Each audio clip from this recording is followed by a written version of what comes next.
A mountain man lives alone in the high woods, certain he'll never have a family. But one stormy night, a black woman stumbles onto his porch with 2 newborn babies in her arms, and she says they belong to him. The church bell rings in the valley as he stares at the twins, one with his eyes, one with his family's mark, something that should be impossible. Then hooves thunder through the snow. Riders are closing in, hunting the babies for reasons no one will explain. The woman whispers of strange lights in the sky, and an old Cherokee prophecy that speaks of children born between worlds. Now the cabin walls shake as danger closes in, and the mountain man must choose: run, fight, or learn the truth about the miracle he never asked for. If these twins were never meant to exist, what powerful force is desperate to take them away? Drop a comment below and share which part of the world you're tuning in from today. If you enjoy stories like this, don't forget to subscribe for more. The wind whistled through the pines, driving icy pellets of snow against Silas Thorne's weathered cabin. His axe bit deep into another log, sending splinters flying across the packed earth of his chopping yard. The steady rhythm of steel against wood had been his only companion for more hours than he cared to count. Silas paused, straightening his tired back. The mountain air burned cold in his lungs as he surveyed his work, a neat stack of split wood that would keep his hearth fed through the next few storms. The sun was already dipping behind the peaks, painting the snow-heavy clouds in shades of amber and gray. "Reckon that'll do," he muttered to himself, gathering an armload of wood. The familiar weight settled against his chest as he carried it inside, his boots leaving deep prints in the fresh powder. Inside his cabin, the fire had burned low. Silas added 2 logs and stirred the coals until flames licked upward, casting dancing shadows on the rough-hewn walls. The single room felt especially empty tonight, its silence broken only by the crack and pop of burning wood. He moved to his small kitchen area, where a pot of beans had been simmering since morning. The cornbread he'd baked still sat warm on the hearthstone. Simple fare, but filling enough for one man's needs. Always just for one. As he spooned beans into a tin bowl, unwanted memories surfaced. The doctor's office in Denver 3 years ago. The physician's matter-of-fact tone still echoed in his mind. "The fever that nearly killed you as a boy. I'm sorry, Mr. Thorne, but you'll never father children. Best reconcile yourself to a life alone." Silas had left the city that same day, riding hard into the mountains where at least the solitude was honest. He'd made his peace with it, or so he told himself. But on nights like this, with winter closing in and no voice but his own to break the silence, he sat in his favorite chair by the fire, forcing himself to eat even as the beans turned, tasteless in his mouth. The wind picked up, rattling the shutters like restless spirits begging entry. Silas pulled his worn Bible from the table beside him, meaning to read a passage before turning in, when another sound cut through the howl of the wind. Knocking. Desperate, urgent knocking at his door. Silas set aside his bowl, instantly alert. Few folks knew the trail to his cabin. Fewer still would brave it in weather like this. The knocking came again, weaker this time. He crossed to the door in 3 long strides, lifting the bar and pulling it open. The wind nearly yanked it from his grip, driving snow and bitter cold into the cabin. A woman stood on his threshold, or rather, swayed there. Her dark skin was ashen with cold, her travel-worn dress dusted with snow. But what stopped Silas's breath were the 2 bundles she clutched to her chest, wrapped in faded quilts. "Please," she whispered, and her eyes met his with desperate recognition. "Silas Thorne?" Before he could answer, her knees buckled. Silas lunged forward, catching her before she could fall. The bundles in her arms shifted, and a thin cry rose above the wind, the unmistakable sound of a newborn. "Inside," he said quickly, supporting her weight. "Come on, let's get you warm." She stumbled with him to the fire, her entire body trembling. Silas helped her settle onto the bearskin rug that covered the hearthstones, then quickly closed the door against the storm. When he turned back, she was unwrapping the quilted bundles with shaking hands. Two tiny faces emerged, twins, no more than a few days old, their skin a shade lighter than their mother's. Despite their journey through the cold, they seemed alert, their dark eyes blinking in the firelight. "Are they breathing all right?" Silas knelt beside them, his tracker's instincts taking over as he checked each infant carefully. Their skin was cool, but not dangerously so, their little chests rising and falling steadily. "They're strong," the woman said, her voice barely above a whisper. "They had to find you." Her eyes were glazed with fever, but there was an intense clarity in them as she grabbed his wrist. "Listen to me, Silas Thorne. These babies, they're yours." The words hit him like a physical blow. "Ma'am, there must be some mistake. I can't—" "No mistake!" Her grip tightened. "You're their father. Only you can protect them. They told me. The lights in the mountain told me." Her voice trailed off as exhaustion finally claimed her, her hand going slack in his. Silas caught her before she could slump completely, easing her down onto the bearskin. Her skin burned against his palm, a dangerous fever. The twins began to fuss, sensing their mother's distress. Moving quickly, Silas gathered every blanket he owned. He wrapped the woman in his thickest quilt, then built up the fire until the cabin was almost uncomfortably warm. The twins he settled in a nest of soft wool blankets, close enough to the hearth for warmth, but not so near as to risk harm. In his chest of medical supplies, he found the willow bark tea he kept for fevers. As it steeped, he soaked a clean cloth in cool water and began bathing the woman's face and neck, trying to bring down her temperature. "What's your name?" he asked softly, though he wasn't sure she could hear him through the fever's haze. "Zuri," she murmured. "Zuri Watkins." "Rest easy, Miss Watkins. You and the little ones are safe here." Her eyes fluttered open briefly. "Promise me. Promise you'll keep them safe." "I promise," Silas said, and meant it, though his mind was reeling. These children couldn't be his, the doctor had been certain. Yet something in Zuri's desperate certainty tugged at him, and when he looked at the sleeping infants, something deeper than logic stirred in his chest. One of the twins whimpered, and Silas moved to check on them. They needed milk. Goat's milk might serve, and he kept a nanny goat in his lean-to barn.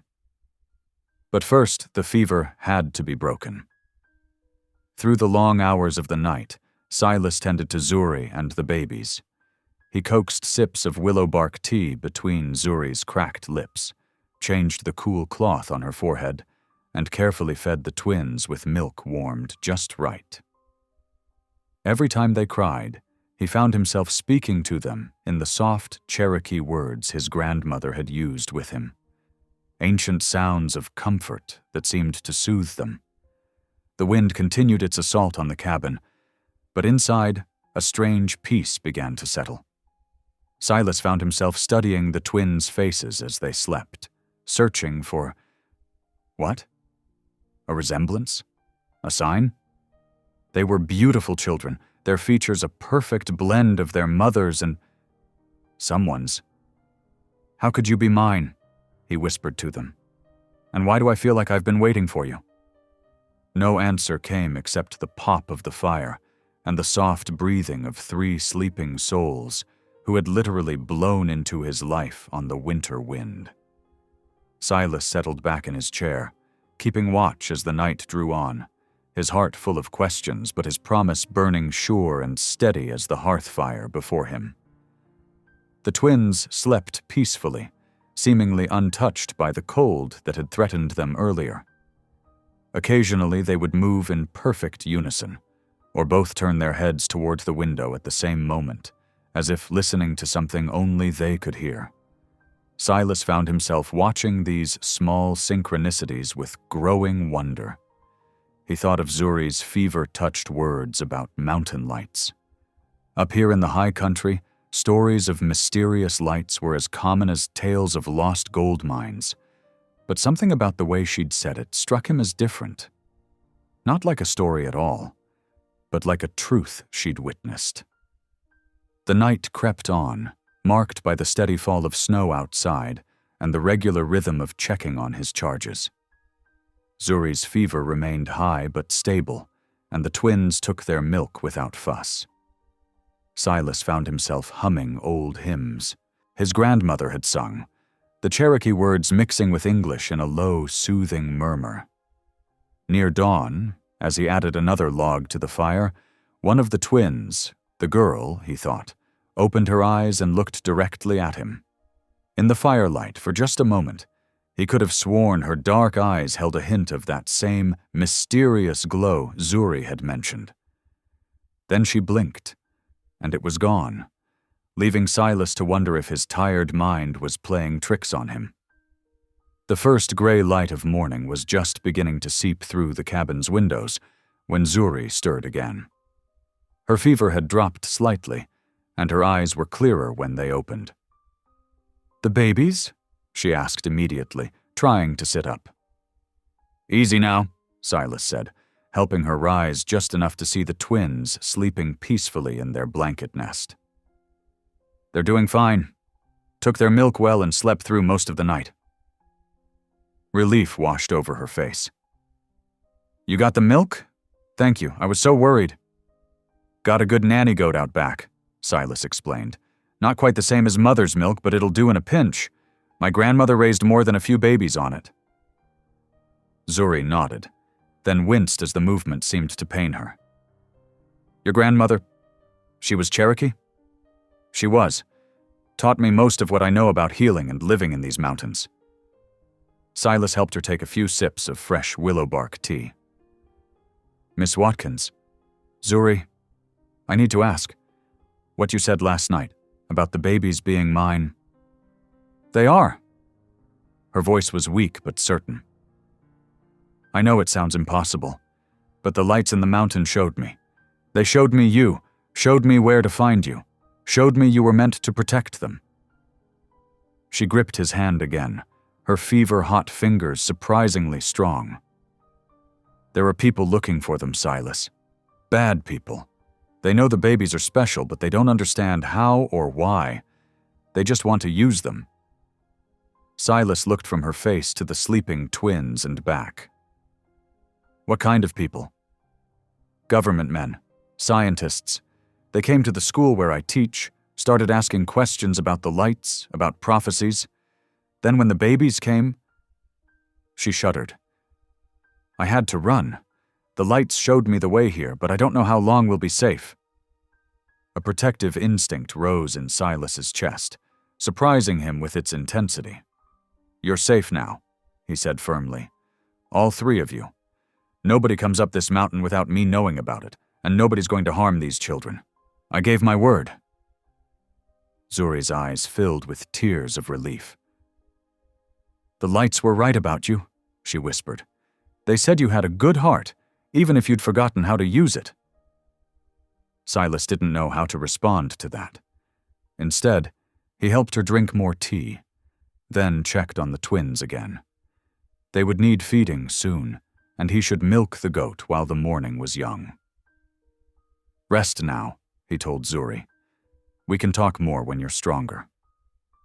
She nodded, already drifting back to sleep.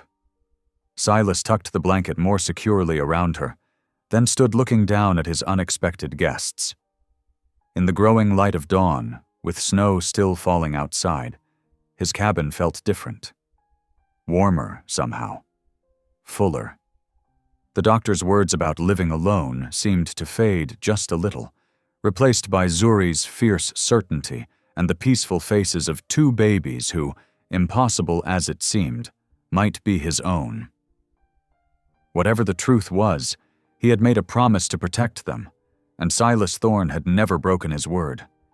Dawn crept over the mountains, painting the snow-laden clouds in shades of pearl and rose. Inside the cabin, Silas stirred the banked coals and added fresh kindling, watching as small flames licked up through the dry wood. Behind him, his unexpected guests slept soundly, the woman on his cot near the fire, the infants nestled in a makeshift bed of quilts atop his wooden chest. The woman stirred as he prepared a fresh batch of willow bark tea. Her eyes opened, clearer now, though still glazed with fever. "Thank you," she said softly as he helped her sit up against the wall. "I'm Zuri Watkins, from Louisiana." Her voice carried the gentle lilt of the Deep South, though something in her precise pronunciation spoke of education. "Welcome to Colorado, Miss Watkins." Silas handed her the steaming cup. "Though I reckon this isn't quite the arrival you planned." A weak smile touched her lips. "No, not quite." She sipped the bitter tea without complaint. "I was headed to take a teaching position at the reservation school. Everything was arranged. Until—" Her eyes drifted to the sleeping twins. Before she could continue, small cries rose from the makeshift crib. Both babies had awakened, their faces scrunching up in hunger. Without thinking, Silas moved to them, gathering one in each arm with an instinctive gentleness that surprised him. "Shh now, little ones," he murmured, the Cherokee words his grandmother had used flowing naturally from his lips. "Uncle Silas has some warm milk ready for you." The babies settled against him, their cries softening to whimpers. Silas carried them closer to the fire, where he'd kept goat's milk warming.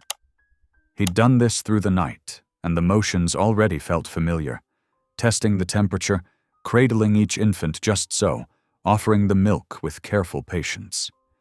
The strengthening daylight filtered through the cabin's shuttered windows, falling across the babies' faces. Silas found himself studying them more closely than he had in the dim night hours. The boy, Mike, Zuri had called him, blinked up at him with eyes the same stormy gray as Silas's own, a shade his grandmother had called winter sky eyes. It was uncommon enough among the Cherokee, but to see it in this child. Then the girl, Sheena, turned her head, and Silas's breath caught. There on her neck, just below her right ear, was a small, crescent-shaped birthmark. His free hand moved unconsciously to touch the identical mark on his own. "Neck!" The family sign his grandmother had said marked the storyteller's line. "You see it now, don't you?" Zuri's voice was stronger, though still rough with fatigue. "The resemblance?" Silas settled back in his chair, children still cradled close. "It's impossible," he said, but uncertainty threaded through his words. I can't father children. The doctor in Denver made that clear years ago." "I know what I'm about to tell you will sound strange," Zuri said, setting aside her empty cup. "But I ask that you listen with an open heart." She drew a deep breath. "It happened during the mountain lights." "Mountain lights?" 3 months ago, I was camping in these mountains, following the directions to the reservation school. The night was clear until the lights came. Not like any aurora I've ever seen or read about. They danced between the peaks, blue and silver, moving with purpose. Her voice took on a dreamy quality, lost in the memory. They surrounded me, filled me with warmth despite the autumn chill, and they showed me you. Silas shifted uncomfortably, but the babies in his arms were peaceful, watching him with those uncanny eyes. "Showed you how?" "Like a vision, but more real. I saw you in your cabin, saw your solitude and your pain, saw your grandmother teaching you her healing ways, Saw the doctor telling you that cruel news." Zuri's fever-bright eyes met his. "And I saw what the doctor didn't understand. That your bloodline was meant for something special, something the old ones prophesied." "Miss Watkins," Silas began, but she pressed on. "When I woke the next morning, I knew I carried these children, knew they were meant to be yours, meant to be protected by you. The lights showed me that too." She leaned forward, urgent now. "And I'm not the only one who knows something extraordinary happened. Men started showing up at the mission where I was staying, government men in dark suits, asking questions about lights in the mountains, about old prophecies. They brought strange instruments, took measurements of everything. When they heard I was with child..." She shuddered, and Silas found himself instinctively moving closer, as if to shield her and the babies both. "They wanted to take me to a special hospital," she continued. "Said it was for my own good, but their eyes, there was nothing good in their eyes. Just hunger, scientific hunger." Her voice broke. "They don't understand what these children are. They just want to study them, use them. I couldn't let that happen. The lights showed me the way here, but the men, they're persistent. They'll have followed my trail." Silas looked down at the twins, now drowsing after their meal. He thought of his grandmother's stories about mountain spirits, about children born of light and prophecy. He'd always half believed them, living as he did in these ancient hills. But to think he might be part of such a story. "I know it's impossible to believe," Zuri said softly. "But look at them, really look. Can you deny what your heart tells you?" He couldn't.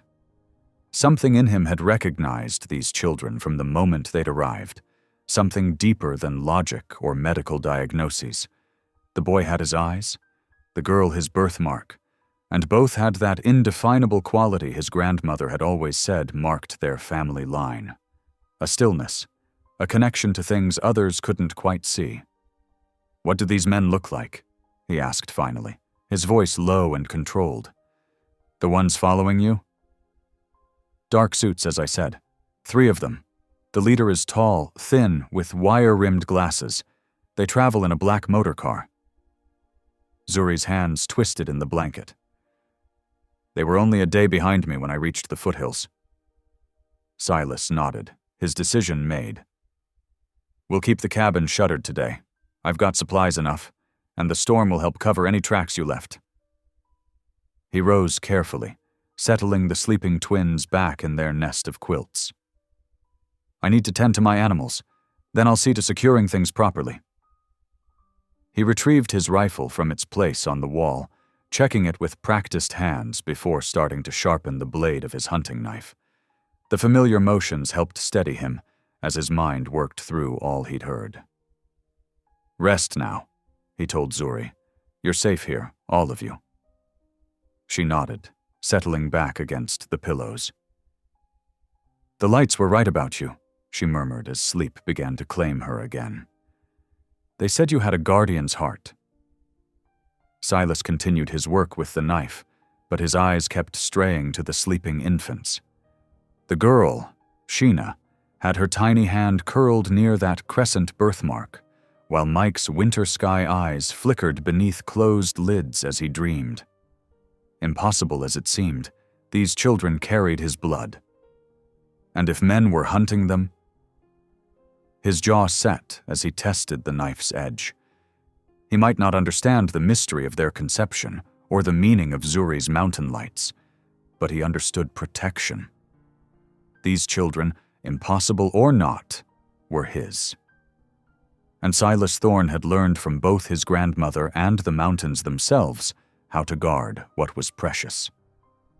The snow continued to fall outside, adding fresh powder to cover any traces of Zuri's arrival. Silas moved quietly through his morning tasks, mind working through plans and contingencies, while the small family he'd never expected dozed in the growing warmth of his cabin. With each passing hour, the connection he felt to the twins grew stronger, as undeniable as the physical traits they shared with him. He paused at the window, scanning the white-shrouded landscape for any sign of disturbance. The mountain stood silent, keeping its secrets, while inside his cabin, 2 children of prophecy and light slept peacefully, guarded by the man who was somehow, impossibly, their father. The afternoon sun filtered weakly through the snow-spattered windows as Zuri sat in Silas's worn leather chair, her color much improved. The twins nursed contentedly while she spoke, her voice growing stronger with each word. "The schoolhouse wasn't much," she said, adjusting Mike's position. "Just a one-room building on the edge of Miller's Creek, but it was mine." A shadow crossed her face. "At least until folks realized I meant to teach all children who wanted to learn." Silas added another log to the fire, careful to keep his eyes averted from her nursing. "All children? Black children, white children, native children, anyone who came seeking knowledge?" She stroked Sheena's cheek as the baby drifted to sleep. "The Cherokee families were the first to trust me. They remembered their own teachers from back east, understood the power of reading and writing in both worlds. Then came the children of former slaves, walking miles sometimes." Her voice softened. Even a few white children started showing up, mostly from poor farming families who couldn't afford the town school's fees. "Reckon that didn't sit well with some folks," Silas said quietly. "No." Zuri's hands tightened protectively around the twins. "First came the warnings, notes pushed under my door, whispers in the street. Then someone broke our windows during lessons. The children were so frightened." She swallowed hard. "But we kept teaching. We had to. Education is light in the darkness, my mama always said." The fire popped and crackled as she continued. "Then these men showed up, asking about strange lights in the mountains. At first they seemed focused on old stories, Cherokee legends about spirit children. But when they learned I was with child..." She shook her head. "Their questions changed. They wanted to know about my pregnancy, about any unusual symptoms. Started talking about taking me to a special facility for observation." Silas nodded grimly. "That's when you ran?" "That very night. The Cherokee elder, she helped me slip away. Said these babies were special, meant for something important." Zuri looked up at him. "Said I had to find you." The light was growing dim outside the cabin windows. Silas grabbed his axe, knowing they'd need more wood to keep warm through the night. "I'll be right back," he said. "Keep the door latched." The snow had stopped, leaving the world draped in white silence. Silas headed for his woodpile, but movement near the tree line caught his eye. There, partially obscured by fresh powder, were hoof prints, and they weren't more than an hour old. His heart pounding, Silas quickly gathered an armload of wood and returned to the cabin. He set it down carefully, keeping his voice low and steady. "Miss Watkins, we need to move you and the little ones to the cellar." Zuri's eyes widened, but she didn't waste time with questions. She gathered the sleeping twins while Silas lifted the trap door, revealing rough-hewn steps leading down into the earth. He'd built the cellar his first year here, a cool space for storing roots and preserves. Now it might save their lives. "There's a pallet in the corner," he whispered, helping her navigate the steep steps. "Blankets, too. I'll be back soon. Just need to check something." After securing the trap door, Silas moved silently out of the cabin. He kept low, using skills learned from years of hunting to circle the clearing without being seen. Near the eastern edge, he found what he feared: 3 riders, their horses tied back among the trees. They were studying the snow, following tracks that led straight toward his cabin. Silas's mouth went dry. Even in the dying light, he could make out their dark suits, their city boots. One man, tall and thin with wire-rimmed glasses, pointed toward the cabin's smoking chimney. Moving as quietly as he'd come, Silas made his way back. He slipped inside and down to the cellar, where Zuri sat cradling the twins in the dim light of a single candle. "Government men," he whispered. "3 of them, just like you said. They're following your trail." Zuri pressed her lips together to keep from making a sound, but her eyes filled with tears. "I led them right to you," she whispered back. "I'm so sorry." "Hush now," Silas said gently. "You did what you had to do, but we can't stay here. They're too close." He glanced up at the trap door. "We'll wait through the night, see if they move on. If they don't—" "We run," Zuri finished firmly. Silas nodded. "I know these mountains better than any city, man. We can lose them in the high country if we have to." They settled in for a long vigil, speaking only in whispers. The twins, perhaps sensing the tension, stayed remarkably quiet. Around midnight, Silas crept up to peek through a crack in the cabin's floorboards. His breath caught as he spotted the flicker of lanterns moving among the pines. "They're searching the area," he breathed when he returned to the cellar. "But they won't risk coming too close in the dark. These mountains are dangerous at night. They know that much, at least." While Zuri dozed fitfully with the twins, Silas began gathering what they'd need. He worked methodically, thinking through each item's importance versus its weight. Blankets were essential. The mountains showed no mercy to the unprepared. Dried meat and hard tack would keep them going. His rifle and cartridges weren't negotiable, nor was his knife. His hands paused over a small beaded bag tucked away on a shelf. His grandmother's charm bag, filled with sacred herbs and small tokens she'd used in her healing work. He'd kept it more out of respect for her memory than belief. But now, he added it to their supplies, remembering her stories about children born of spirit and light. "My grandmother would have understood about these little ones," he whispered to Zuri as she stirred. "She always said there was more mystery in these mountains than most folks could see." Zuri adjusted her hold on Sheena, who made a small sound in her sleep. "Do you believe that? About mysteries and spirits?" Silas was quiet for a long moment, checking the leather straps on his pack. "I believe these children are mine, though I can't explain how. I believe they need protection." He met her eyes in the candlelight. "And I believe you were led here for a reason, Miss Watkins." "Zuri," she said softly. "Please, call me Zuri. I think we're past formalities now." He nodded, a small smile touching his lips. "Zuri, then." He returned to his packing, adding a few more essential items: flint and steel, a small pot for cooking, strips of cloth that could serve as bandages. The night crept on, marked by the occasional distant sound of horses and men's voices. Each time, Silas and Zuri held their breath, but the sounds always faded. The twins slept peacefully, seemingly untroubled by their hiding place or the tension in the air. Silas watched them in the candlelight, marveling at how their tiny features echoed his own. He'd spent so many years convinced he'd never have children, letting that doctor's verdict shape his entire life.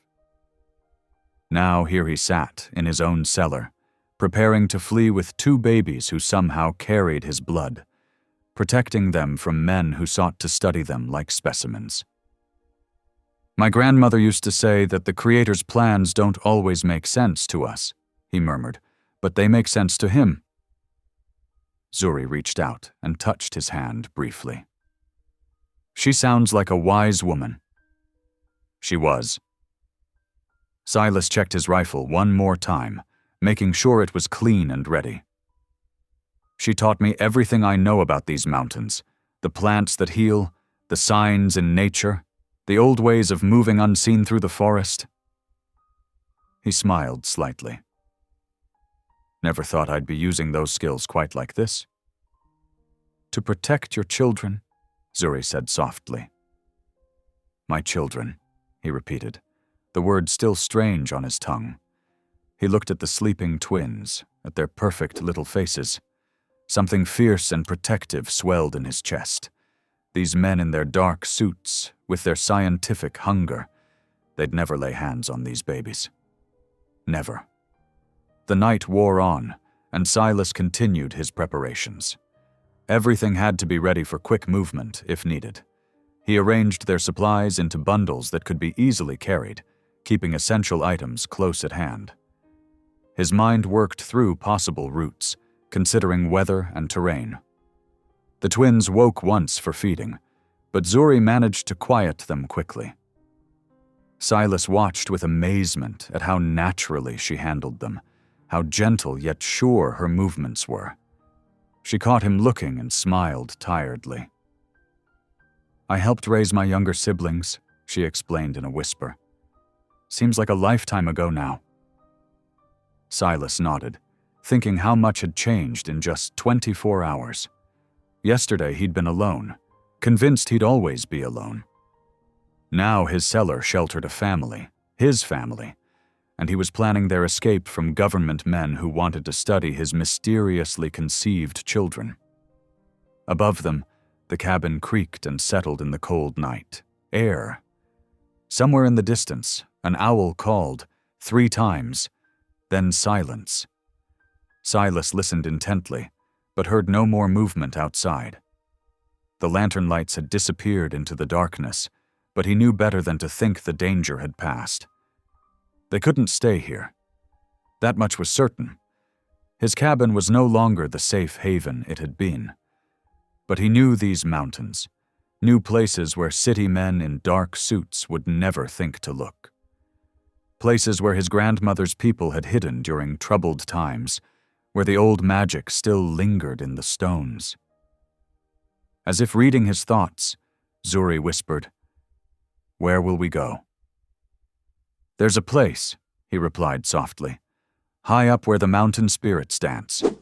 My grandmother showed me once when I was young. It's hard to reach, but safe." He checked the charm bag's leather ties. "We'll need all the help we can get, both earthly and spiritual." The night continued its slow march toward dawn, and they remained vigilant in their underground sanctuary, waiting to see what the new day would bring. The twins slept on, unaware of the plans being made or the danger lurking in the darkness. Their peaceful faces seemed to glow faintly in the candlelight, reminding Silas of Zuri's story about the mountain lights that had brought them into being. Whatever mysteries surrounded their conception, whatever plans the Creator had in mind, one thing was clear. These children were his responsibility now. His to protect, his to guide, his to love, and he would do whatever it took to keep them safe. The pale light of false dawn crept over the mountains as Silas led his old mule from the barn. His breath formed clouds in the frigid air while he worked quickly but quietly to secure the saddle and check the girth strap. The mule, sensing the tension, remained unusually still.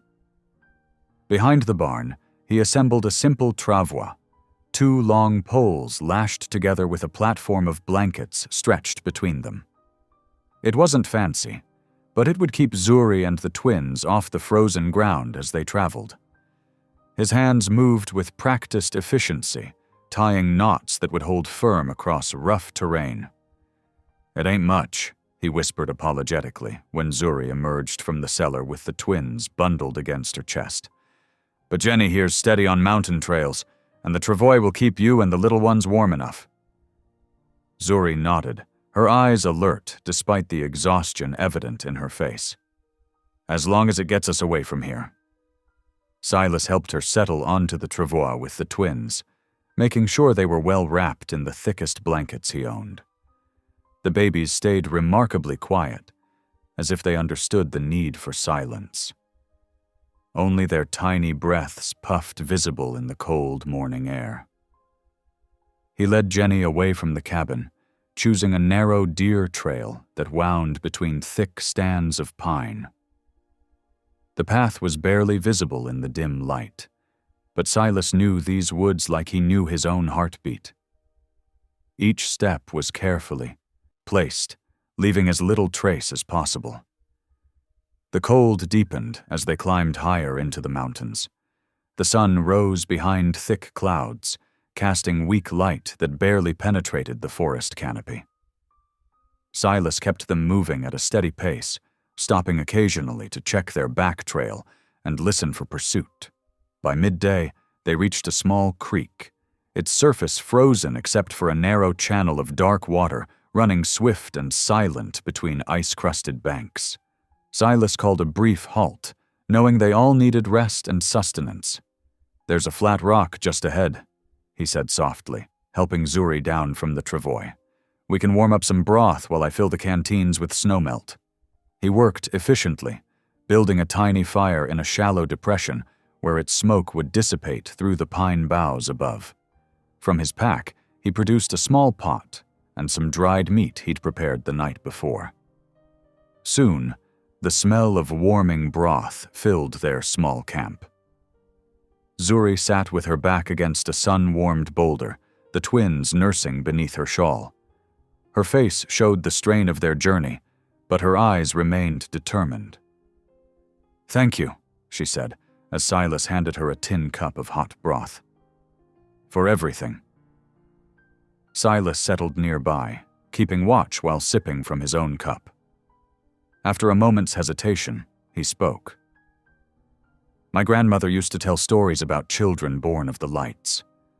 His voice was quiet, barely carrying over the creek's gentle murmur. "Spirit children," she called them. "Born when the mountain lights dance and the veil between worlds grows thin." He stared into his cup, remembering. "I never believed those tales, truth be told. Thought they were just stories to entertain young ones on cold nights." He glanced at the twins, their faces peaceful in sleep. "But now—" "I saw you once," Zuri said suddenly. "In town, months ago. You were trading furs at Miller's store."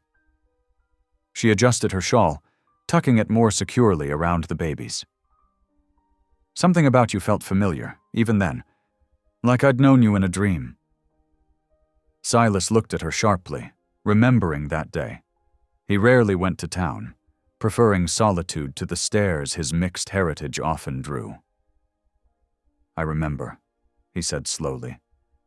"You were teaching children on the porch of the mercantile." "Yes, black children, white children, native children, all learning together." A shadow crossed her face. Some folks didn't take kindly to that idea. Silas nodded, understanding all too well the prejudices that could poison a community. He'd seen enough of it in his own life, walking between two worlds, never fully belonging to either. They rested for another few minutes while Silas filled their canteens with snowmelt, adding a few drops of pine needle tea to ward off winter sickness. The twins woke briefly, their eyes seeming to track something in the branches above. Silas watched them, wondering about the mysteries that had brought them into his life.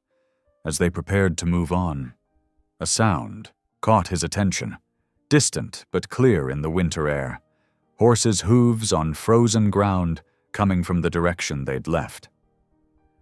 "Time to go," he said quietly, helping Zuri back onto the travois. They moved deeper into the forest, following game trails that wound ever upward through the mountains. Silas chose their path carefully, leading them through rocky ground where hooves would leave no prints, across shallow streams that would confuse their trail. The afternoon wore on, the weak winter sun sliding toward the western peaks. They were making good time toward the line shack, but Silas's instincts told him they were still being pursued. These men, whoever they were, seemed determined. As dusk approached, they finally caught sight of the line shack, a simple one-room structure Silas had repaired years ago during a long trapping season. It wasn't much, but it would offer shelter for the night. But before they could reach it, smoke began rising from the valley behind them. thick, dark smoke that spoke of more than just a campfire. Silas's jaw tightened as he realized what it meant. "They're burning my wagon," Zuri whispered, her voice thick with emotion. "All my books, my teaching supplies."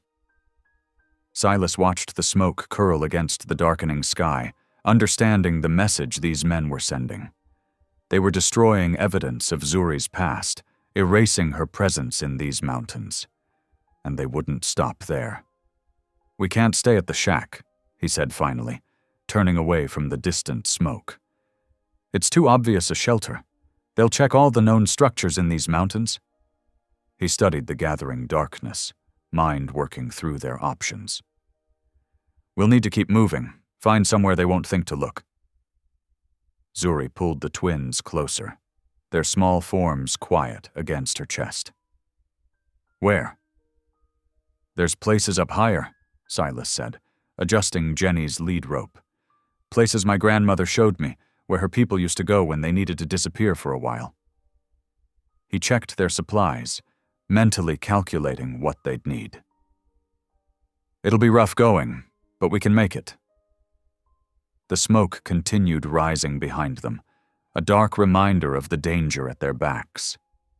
Silas felt a familiar weight settle onto his shoulders, not just responsibility for his own survival now, but for this woman and these mysterious children who had somehow become his family.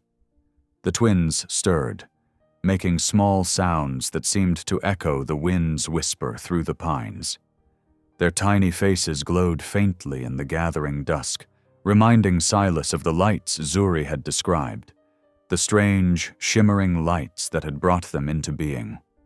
He touched the charm bag at his belt, feeling the familiar shape of the sacred items within. His grandmother's voice seemed to whisper in his memory. "The Creator's paths ain't always straight ones, grandson, but they lead where they're meant to." Without another word, he led them away from the line shack, choosing a steep trail that wound up toward the higher peaks. Behind them, the smoke from Zuri's burning wagon rose like a dark banner against the evening sky, marking the end of one life and the beginning of another. The cold deepened as night approached, but they pushed on, moving carefully through the growing darkness. The twins remained remarkably quiet, as if they understood the need for stealth. Only their soft breaths and Jenny's careful hoofsteps broke the mountain silence. Silas kept them moving, his senses alert for any sign of pursuit. He knew these mountains held secrets, places where a family could disappear, where ancient spirits still guarded their own. Places his grandmother had shown him, promising they'd be there if he ever truly needed them. He glanced back at Zuri and the twins, seeing the determination in her eyes despite her exhaustion. These government men, with their dark suits and darker intentions, had underestimated the strength they'd find in these mountains. They'd underestimated the power of a family protecting its own. The smoke from the burning wagon faded into the darkness behind them as they climbed higher, leaving behind the last traces of Zuri's old life. Ahead lay uncertainty, but also possibility, and perhaps answers to the mysteries that had brought them together. The snow fell thick and silent through the darkness, blanketing the mountain in white. Inside the line shack, Silas worked methodically, nailing rough-hewn planks across the windows. Each strike of his hammer echoed in the small space, making the twins stir in their sleep. "Sorry," he whispered to Zuri, who sat near the pot-bellied stove, keeping the babies warm.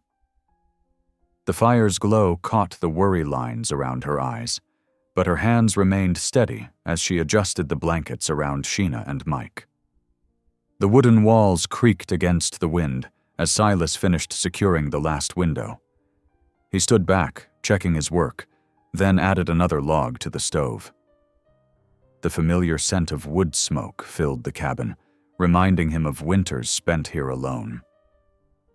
But now, watching Zuri tend to the twins, the space felt different. Warmer somehow, despite the howling storm outside. "There's something I need to tell you," Silas said quietly, settling onto a rough-hewn stool near the stove. "About my grandmother's teachings." He pulled out his charm bag, running weathered fingers over the beadwork. "She spoke of a prophecy about twins." Zuri looked up, her attention caught by the seriousness in his tone. The babies slept peacefully against her chest, their breaths synchronized in the firelight. "She said they would come during troubled times," Silas continued, his voice low and measured. "A boy and a girl, born beneath lights not of this earth." He glanced at the twins, then back to Zuri. "Children who would mend broken promises between peoples." Zuri's hands tightened slightly around the sleeping infants. "The night they were conceived," she began, then paused, gathering her thoughts. "I've never seen anything like those lights. They danced across the sky like rivers of color, but different from the northern lights I'd heard tell of. They seemed closer, more purposeful." Silas nodded slowly. "Grandmother said the signs would be clear. The children would carry marks of both worlds." He gestured to Mike's distinctive gray eyes, so like his own and Sheena's birthmark. "And they would come to one who walked between nations." The fire crackled, sending shadows dancing across the walls. Outside, the snow continued its silent fall, muffling all sound except their quiet voices. "I thought I was going mad that night," Zuri admitted, her voice barely above a whisper.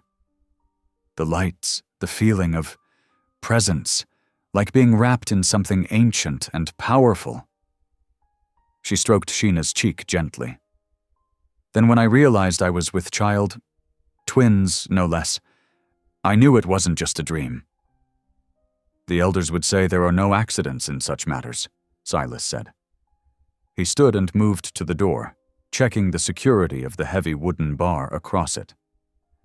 "The Creator's paths are strange sometimes, but never without purpose." As if in response to his words, both twins stirred simultaneously, their small faces turning toward the window where the first gray light of dawn was beginning to seep through the cracks between the boards. Silas watched them, wondering at the mystery of their existence and his role in it all.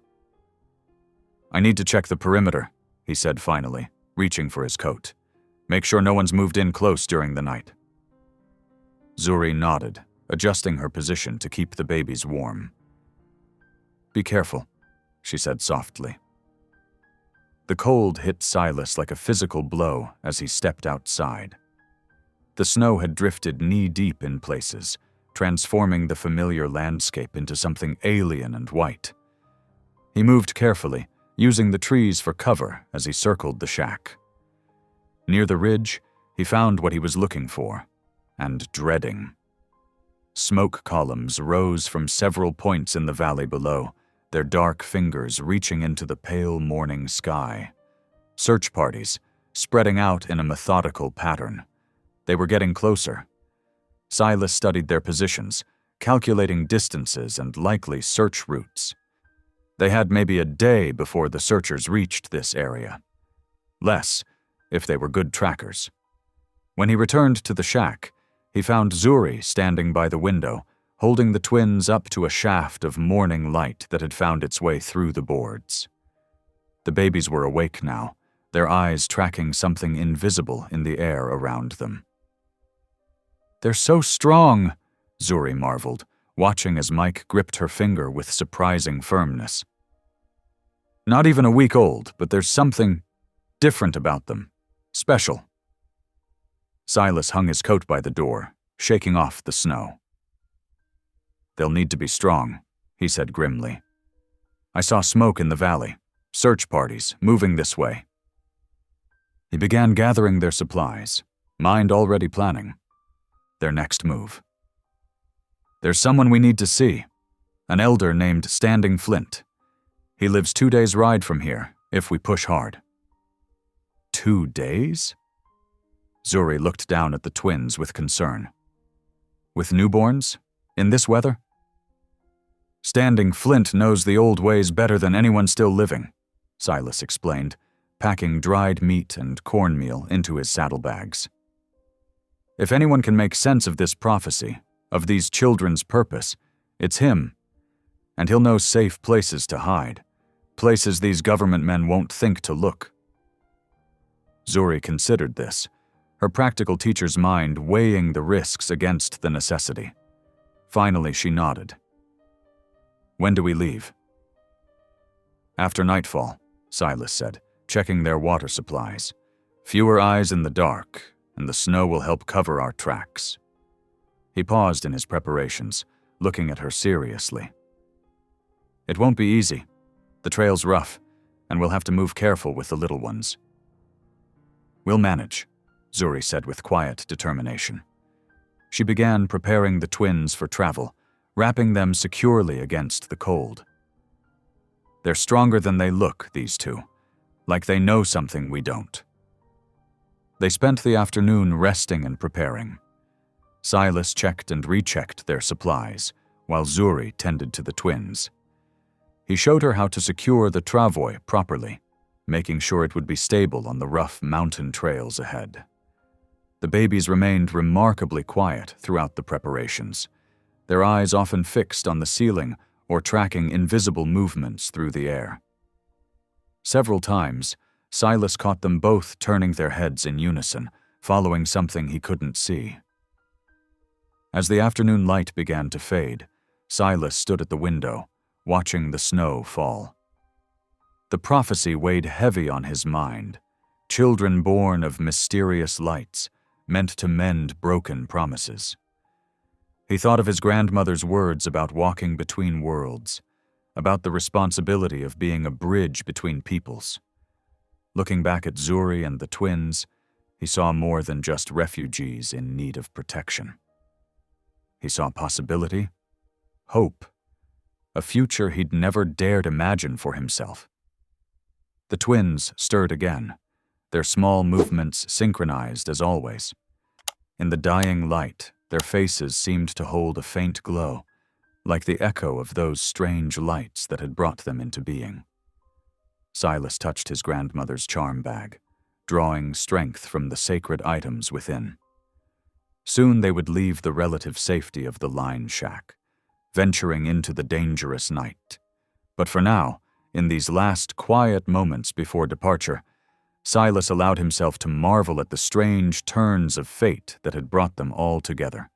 Outside, the snow continued to fall, erasing old tracks and preparing the way for new ones. The smoke columns in the valley had faded with the coming darkness, but Silas knew the searchers were still out there, methodically closing in on their location. 2 days to Standing Flint's cabin. 2 days of careful travel through deep snow with newborn twins. 2 days to outrun the men who sought to take these mysterious children for their own purposes. Silas checked his rifle one last time, then began preparing for their nighttime departure. Whatever challenges lay ahead, he was committed now, to Zuri, to the twins, and to the prophecy that had somehow chosen him as its instrument. The afternoon deepened toward dusk, and they waited in tense silence for full darkness to fall. Soon, they would need to leave the temporary shelter of the line shack, trusting in the night and Silas's knowledge of the mountain paths to keep them safe. The moon cast long shadows through the pines as Silas led their small group along the ridgeline. He kept one hand on his mule's lead rope while scanning the darkness ahead, grateful for the fresh snow that reflected what little light filtered down. Behind him, Zuri walked steadily beside the travois, occasionally murmuring soft words of comfort to the twins. The night air bit cold and sharp, their breath forming clouds in the darkness. Silas had chosen this route carefully. The high ground would let them spot pursuit from below, while the dense trees provided cover from anyone watching from above. Still, every snapping twig and rustling branch made him tense. "We'll rest at dawn," he said quietly over his shoulder. There's a sheltered hollow ahead where we can warm the little ones proper. Zuri nodded, pulling her shawl tighter. The twins, remarkably, hadn't made a sound since they'd started moving. They lay bundled against each other in the travois, their tiny faces peaceful despite the cold and movement. They traveled through the remainder of the night, stopping only briefly to check the babies and drink from their canteens. As the eastern sky began to lighten, Silas led them toward the promised hollow, where thick pines would shield any smoke from their small fire. The sun had just cleared the mountain peaks when Silas froze, holding up one hand in warning. Through the morning stillness came the sound of uneven footsteps, someone stumbling through the snow, breathing hard. "Behind those rocks," he whispered to Zuri, gesturing toward a granite outcropping. "Stay quiet." Once Zuri and the twins were hidden, Silas moved forward, rifle ready. The footsteps grew closer, accompanied now by labored breathing and occasional grunts of pain. Silas pressed himself against a broad pine trunk, waiting. A man staggered into view between the trees. His uniform coat was dark with blood on one side, and he stumbled as he walked, using tree trunks to keep himself upright. Even pale and exhausted, Silas recognized the bearing of a federal agent. Silas stepped out, rifle aimed. "That's far enough." The man's head snapped up, then he swayed dangerously. "Wait," he gasped, raising empty hands. "Not hunting you, running, like you." His legs buckled. Silas caught him before he hit the ground. The man's skin was clammy with shock, his breathing shallow. "Jonas Hale," he managed to say before losing consciousness. "Survey unit." Silas quickly checked for weapons, finding only an empty holster. He removed the blood-soaked coat, revealing a deep bullet graze along the man's ribs. Not immediately life-threatening, but it had bled heavily. "Zuri," he called softly, "I need the medicine bag." She emerged cautiously, keeping the rocks between herself and the stranger. Her eyes widened at the blood. "Is he alive? But won't be for long without help." Silas accepted the bag she handed him and began cleaning the wound. "Keep the twins back for now. Don't know if he's truly friendly." While Silas worked, Zuri built a small fire, keeping it low and smokeless. The twins watched silently from their wrappings, their gray eyes tracking every movement. The bullet had carved a deep furrow across the man's ribs, but hadn't penetrated his chest. Silas packed the wound with yarrow leaves and bound it tight with clean cloth. By the time he finished, color had begun returning to Jonas's face. "He's federal," Silas said quietly to Zuri as they waited for the man to wake. "But something's not right. Agents don't usually travel alone, and that bullet came from behind him." "You think he deserted?" Zuri asked, rocking the twins gently. "We'll find out soon enough." An hour passed before Jonas stirred, groaning softly. His eyes opened, focused slowly on Silas's rifle barrel, then moved to take in the rest of their camp. When he saw Zuri with the twins, something like relief crossed his face. "Thank God," he whispered. "You got away." Silas didn't lower the rifle. "Start talking. Why were you shot?" Jonas pushed himself carefully into a sitting position, wincing. "Captain gave an order I couldn't follow, about the children." His voice was rough with pain and thirst. Zuri handed him a canteen, though she kept her distance. After drinking, Jonas continued. "I'm part of a special federal survey unit. Official story is we're mapping resources, testing soil samples. Truth is, we're investigating strange occurrences in these mountains. Lights in the sky, unusual births." His eyes fixed on the twins. "Children born with unique qualities." Zuri pulled the babies closer to her chest. "What do you mean, unique?" "Signs and wonders, they call it. Twins born with identical birthmarks. infants who glow in the dark, children who appear after mysterious lights are seen. Jonas shook his head. I didn't believe it at first, thought it was superstition. Then I saw the reports, the specimens they've collected. Specimens? Silas's voice was dangerous. Other children, taken from their families, sent back east to a facility for study. Jonas's face twisted with shame. I helped with 2 collections before this, told myself it was for the greater good, scientific progress. But yesterday, when the captain ordered us to take these babies by force, he trailed off, swallowing hard.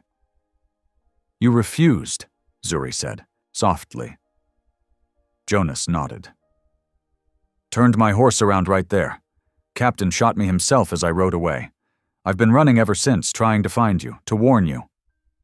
About what? Silas demanded. They won't stop hunting these children. The captain, Abner Locke, he's obsessed. Says they're government property now, meant for study. Jonas met Silas's eyes. He has orders from Washington, permission to use whatever force necessary. Silence fell in the small camp. The twins stirred, making small sounds of hunger. Zuri soothed them automatically, but her face was pale. Why should we trust you? Silas asked finally. Could be leading them right to us. Because I can help you escape. Jonas struggled to sit up straighter. I know their protocols, their search patterns, where they'll look first and where they won't bother checking, and I know what they're capable of.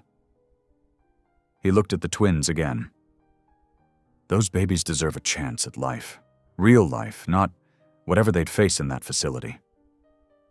Silas studied the man's face for a long moment. If you're lying, I'll kill you myself. Fair enough. Jonas grimaced as he shifted position.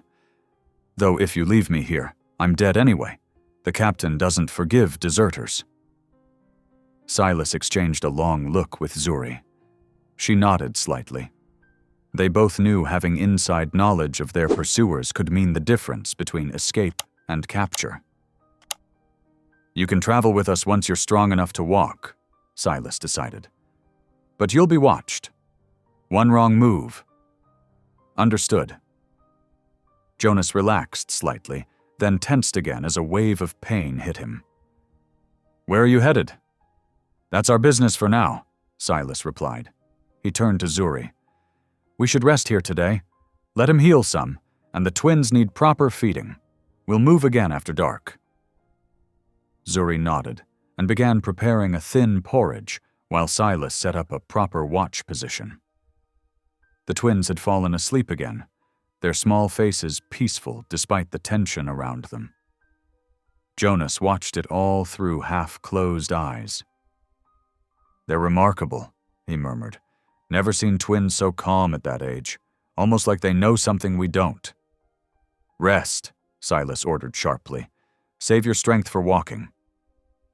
As the morning wore on, Silas kept watch while Zuri tended to both Jonas and the twins. The former agent slept fitfully, occasionally muttering about lights and specimens. Each time he spoke in his fever dreams, Zuri held the babies closer.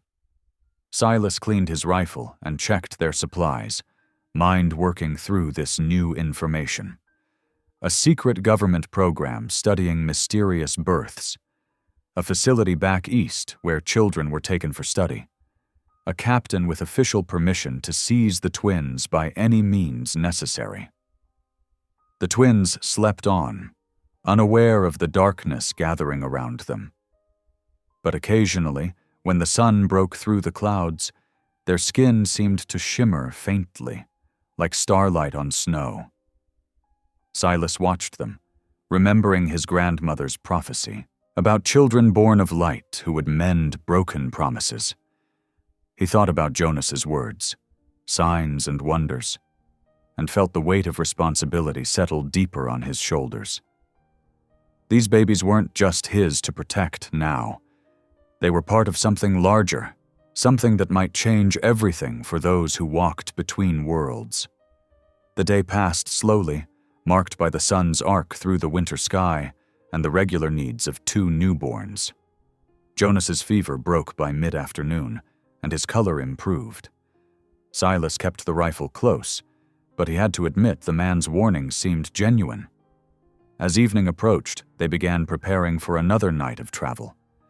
The twins would need to be fed and changed before they set out, and Jonas would need help walking at first.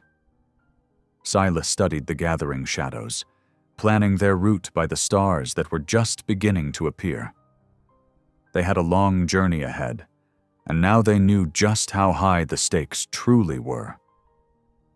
But as Silas watched Zuri singing softly to the twins while she wrapped them for travel, he felt a fierce certainty grow in his chest. Whatever power had brought these children into the world had chosen him to protect them. And protect them he would, no matter the cost. The afternoon sun cast long shadows across the snow as they prepared to move out. Jonas stood shakily, one hand pressed against his bandaged side. Silas watched him closely while adjusting the twins' wrappings against Zuri's chest.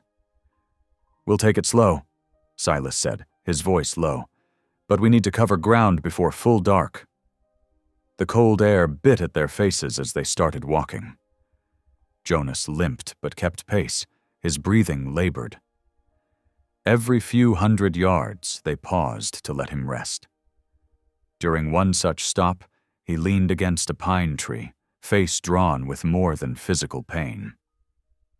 "I keep seeing their faces," Jonas said suddenly. "The children at the agency." Zuri shifted the twins closer, listening. The babies were quiet, as if sensing the gravity of the moment. "What happened there?" Silas asked, though his expression suggested he already knew too well. Jonas closed his eyes. "We separated them from their parents, said it was for schooling, for their own good. But the conditions..." He shook his head. "Sickness spread. Food was scarce, and when they tried to run home..." His voice cracked. "Why didn't you speak up sooner?" Zuri's question held no judgment, only sadness. Fear, duty, the lies we tell ourselves. Jonas straightened slowly. "By the time I found my conscience, the damage was done. But these two..." He gestured toward the twins. "I couldn't let it happen again." They resumed walking, the snow crunching beneath their boots. The temperature dropped steadily as evening approached. Sheena began to fuss, her tiny face reddening from the cold. "Here," Silas said, opening his coat. "Let me take her." Zuri carefully transferred the baby girl. Silas tucked her inside his wool jacket against his chest. The infant settled. Immediately, her small hand curling around his shirt button. "She knows you," Zuri said softly. Silas didn't respond, but his arms tightened protectively around the bundle. They walked on as the sky darkened to purple. The wind picked up, driving ice crystals against their faces. Mike began crying, his wails muffled against Zuri's coat.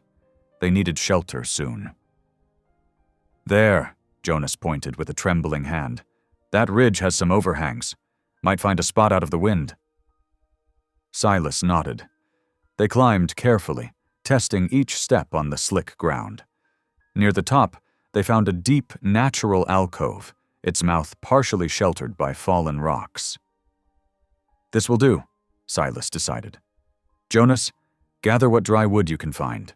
Zuri, let's get these little ones warm." They worked efficiently in the growing darkness. Jonas returned with an armload of relatively dry branches from beneath the snow. Silas arranged rocks to shield a small fire, then used his flint to spark flames. The firelight created a warm circle in their shelter. Zuri fed the twins while Silas heated water for broth. Jonas sat with his back against the rock wall, eyes closed but clearly alert to every sound. When the babies were fed and sleeping, Zuri moved closer to the fire. Her face showed the strain of their journey, but her eyes held steady determination. "How much further to Standing Flint's place?" she asked. If we keep this pace, 2 more days, Silas replied. The trail gets steeper from here. Silence fell, broken only by the crack and pop of burning wood.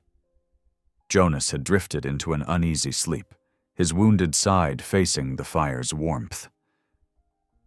I'm scared, Silas, Zuri admitted quietly. Not just of those men hunting us. I'm scared of what these babies might mean, of what I don't understand about their coming to be. Silas studied the flames. I know about fear, lived with it since the doctor told me I'd never have children, thought God was punishing me, though I never knew what for. And now? Now. He looked down at Sheena, sleeping peacefully against him. These little ones stir something I thought was dead. Hope, maybe, or purpose. Zuri touched Mike's cheek gently. That night with the lights, I've never felt such peace, like being wrapped in glory itself. When I woke, I knew something extraordinary had happened. She met Silas's gaze. But the shame of not understanding, of not being able to explain. You don't need to explain, Silas said firmly.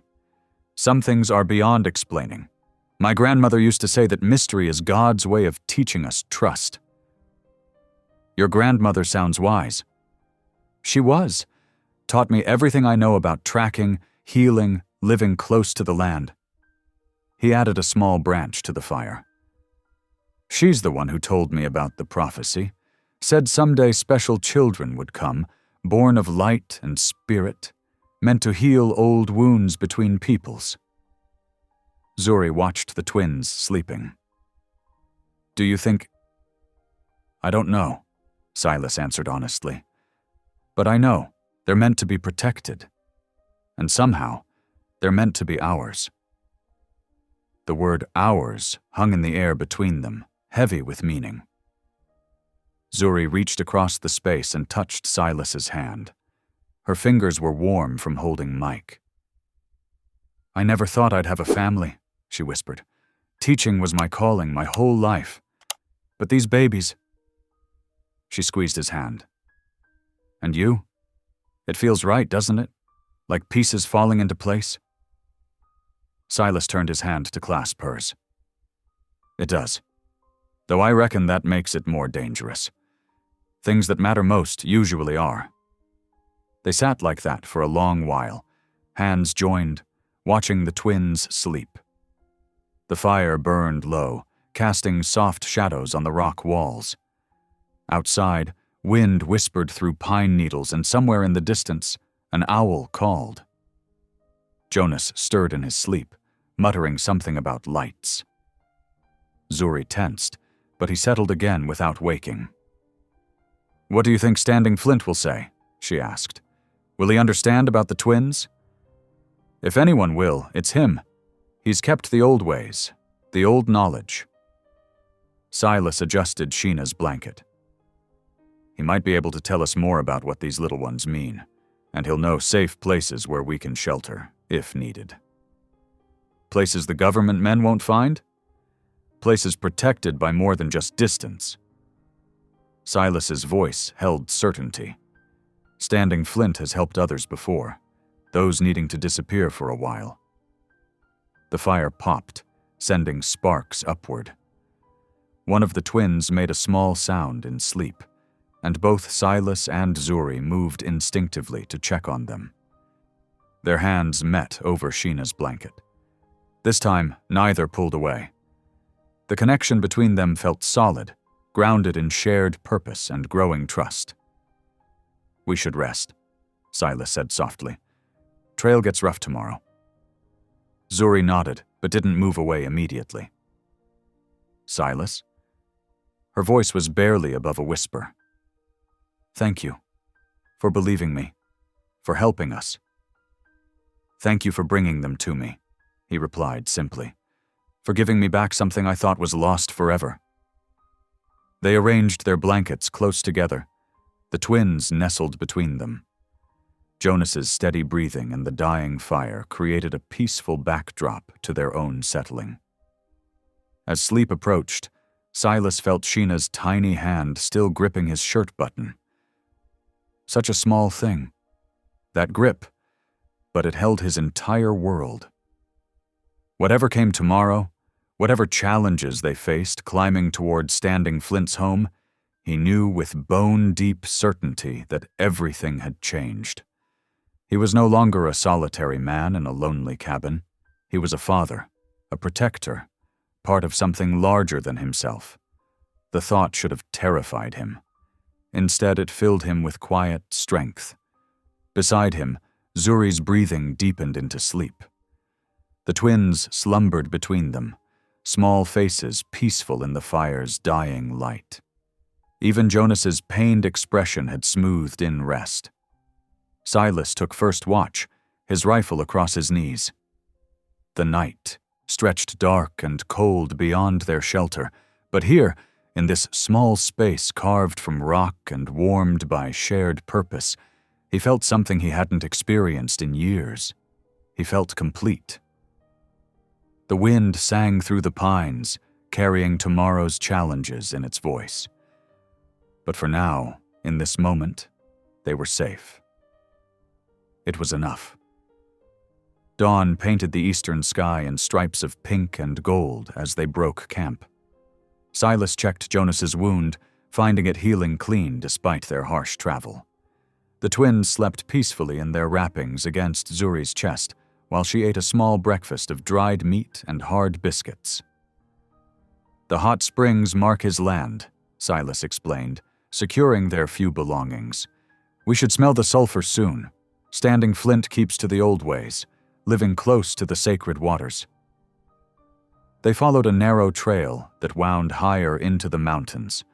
Pine needles cushioned their steps, and somewhere nearby, a stream sang over rocks.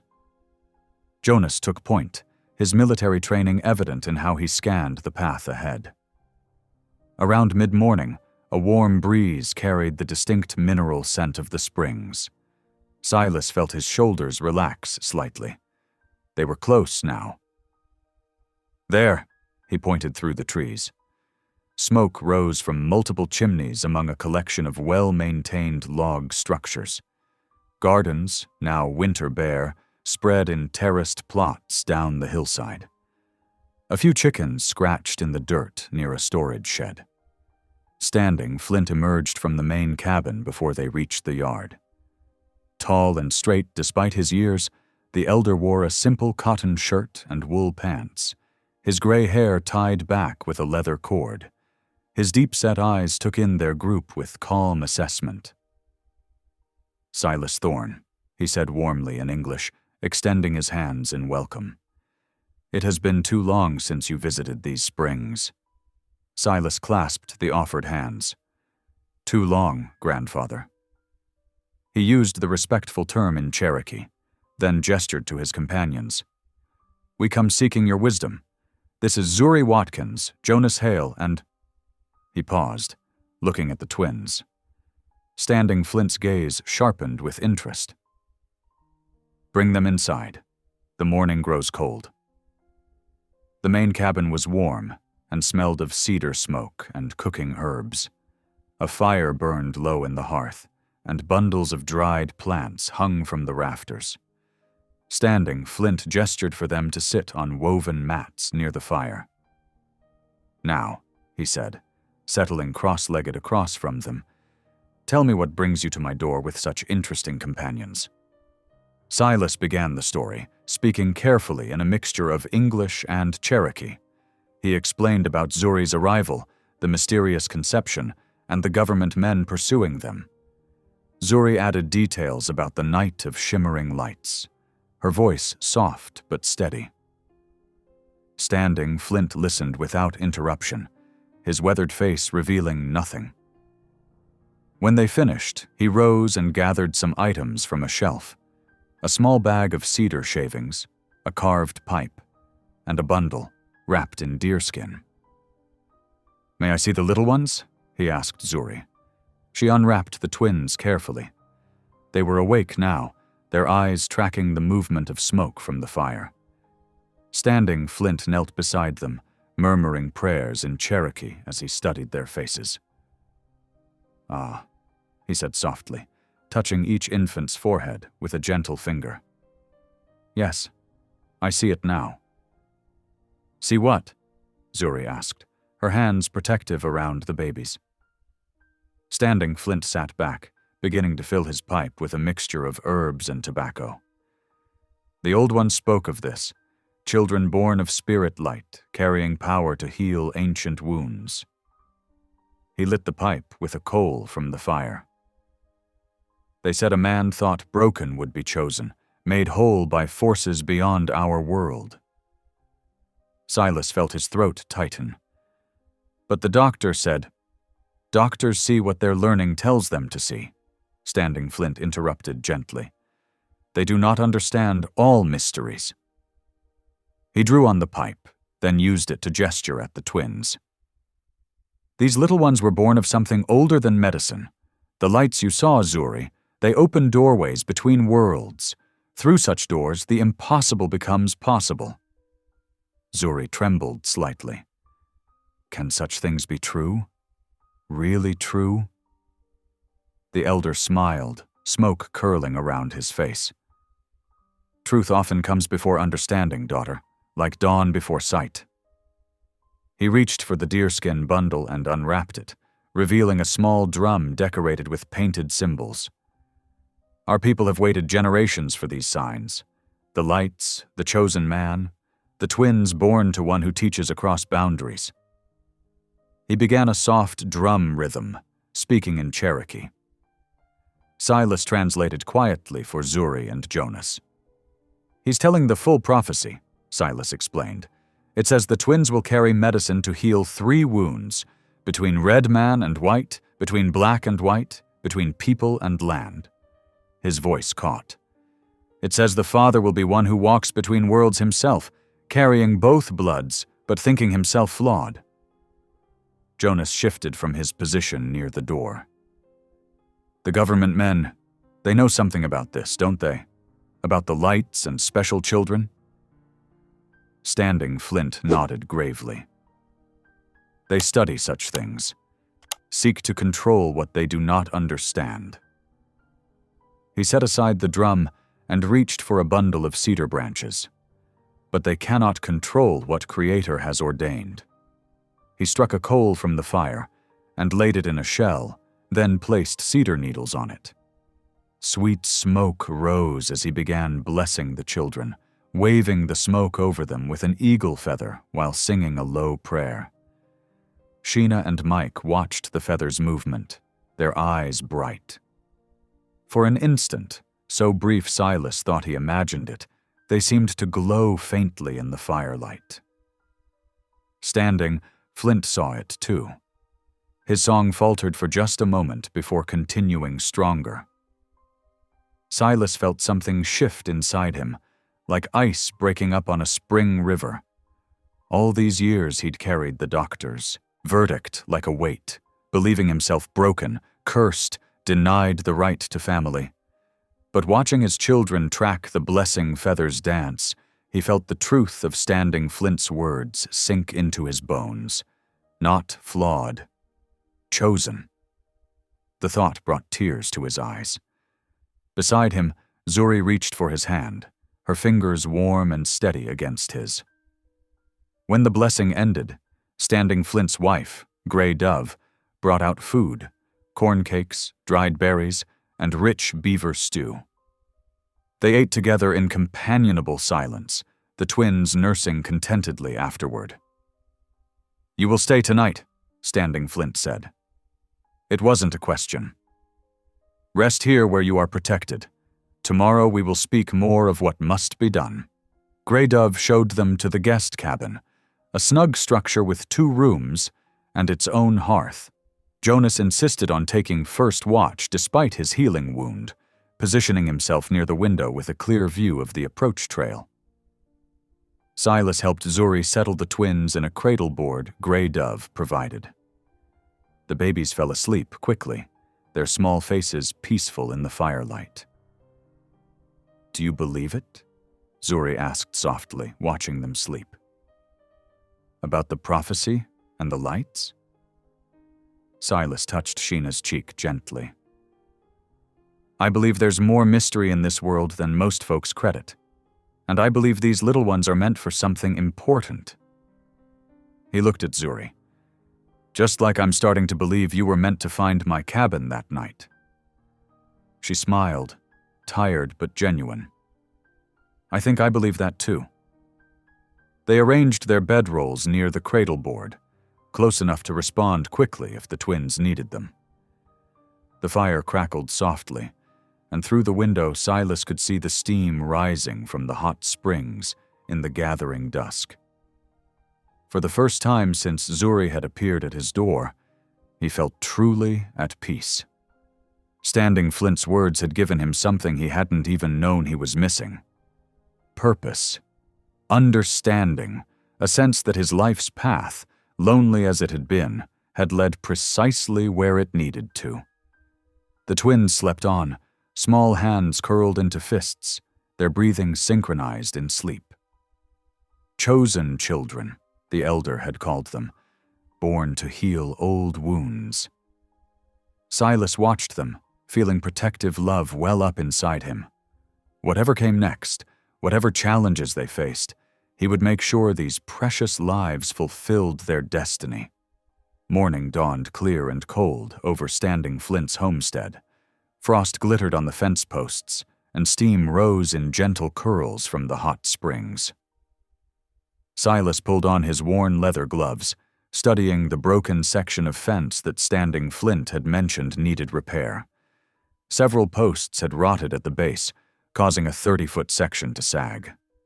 Silas gathered fresh-cut posts from the woodpile, along with Standing Flint's tools. The physical work felt good after days of tense travel. He settled into a steady rhythm, digging out old posts, tamping in new ones, securing the wire. From his position, he could see smoke rising from both cabins. Through the guest cabin's window, he glimpsed Zuri moving about, tending to the twins. The sight warmed him more than the strengthening sun. She had arranged a cozy nest of blankets near the hearth, where she could nurse the babies and rest her trail-weary body. Jonas emerged from the main cabin, moving stiffly but with more strength than the day before. He carried an axe over his shoulder, following Standing Flint toward the woodpile. The elder had shown him where several fallen trees needed splitting for winter firewood. "Your wound healing up?" Silas called out as they passed. Jonas rolled his shoulder carefully. "Better every day. The elder's wife makes a poultice that helps some." "Grey Dove knows her medicines," Standing Flint said with quiet pride. He paused to inspect Silas's fence work, nodding approval. "Strong posts, they will last many seasons." Silas drove another post into the frozen ground. The repetitive work let his mind wander to possibilities he'd never allowed himself to consider before. A home. A family. Zuri's gentle presence. The twins growing strong and healthy. For the first time since that devastating doctor's visit years ago, hope felt like more than just a cruel dream. The morning passed in productive silence. Jonas and Standing Flint worked steadily through the woodpile, the rhythmic thunk of the axe keeping time with Silas's fence repairs. By midday, the fence section stood straight and true again. Inside the guest cabin, Zuri had settled into a peaceful routine with the twins. She fed them, changed them, and let them nap while she rested her own tired body. The quiet day was a blessing after their frantic flight through the wilderness. As afternoon shadows lengthened, Standing Flint called them all to the main cabin. Grey Dove had prepared a hearty meal of corn soup and dried meat. They gathered around the fire, sharing food and conversation. "The treaties promised much," Standing Flint began, his voice heavy with memory. "Land for our people, protection of our ways, education for our children." He stirred the fire with a stick, watching sparks rise. But paper promises burn easily when greed takes hold. Zuri cradled Sheena against her shoulder, listening intently. "We know something of broken promises, too," she said softly. Standing, Flint nodded. "This is why the twins are so important. The prophecy speaks of healing between all peoples, red and white, black and white, people and land itself." He looked at the babies with reverence. They carry medicine in their spirits, medicine to mend what has been torn apart. Mike stirred in his sleep, making tiny fists. Silas watched his son with wonder, still amazed by how such a miracle could have come from his supposedly broken body. "There is a valley," Standing Flint continued, 3 days' ride from here, hidden in the mountains where few travelers go. Good water, good hunting, and caves if you need shelter. People used it as a sanctuary in troubled times. He drew a rough map in the hearth ashes. "You should leave tomorrow. Stay ahead of those who hunt you." Silas memorized the map's details before Standing Flint smoothed the ashes away. "We're grateful for all you've done," he said. The elder waved away his thanks. "Creator put you on this path. I merely help you walk it." After supper, they returned to the guest cabin. Jonas took his usual watch position near the window, while Zuri prepared the twins for sleep. Silas found himself drawn to the cradle board where both babies lay. He lifted them carefully, one in each arm, marveling at their tiny perfection. "I promise you," he whispered, "I'll keep you safe. Help you grow strong." His throat tightened with emotion. "Help you become whatever you're meant to be." Sheena's small hand caught his finger, squeezing with surprising strength. Mike made a soft cooing sound, his eyes, so like Silas's own, fixed on his father's face. The love Silas felt in that moment was almost overwhelming. Zuri touched his arm gently. "They know their papa," she said. "They've known since the beginning, I think." The word papa sent a jolt of joy through Silas's heart. He looked at Zuri, saw the same love and hope reflected in her eyes. Perhaps they could build something lasting together, a family founded on trust and understanding rather than fear. They settled the twins back in their cradle board. Jonas had already spread his bedroll near the door, rifle close at hand. Silas and Zuri arranged their own sleeping places near the babies. The fire burned low, casting soft shadows on the walls. Through the window came the distant song of a whippoorwill. Silas lay awake for a while, listening to the peaceful breathing of his newfound family. Joy filled him, pure and clean as mountain spring water. Whatever challenges lay ahead, this moment was perfect. His children sleeping safely, Zuri's presence warm and real beside him, the promise of a future he'd thought forever denied. Sleep came easily, deep and untroubled. None of them stirred when, miles away, government scouts found signs of their passage. A scrap of cloth, a horse print in frozen mud, the remnants of a carefully hidden campfire. The hunters moved steadily onward, closing the distance hour by hour through the cold mountain night. The deep bark of Standing Flint's dogs shattered the pre-dawn stillness. Silas jerked awake, his hand already reaching for his rifle.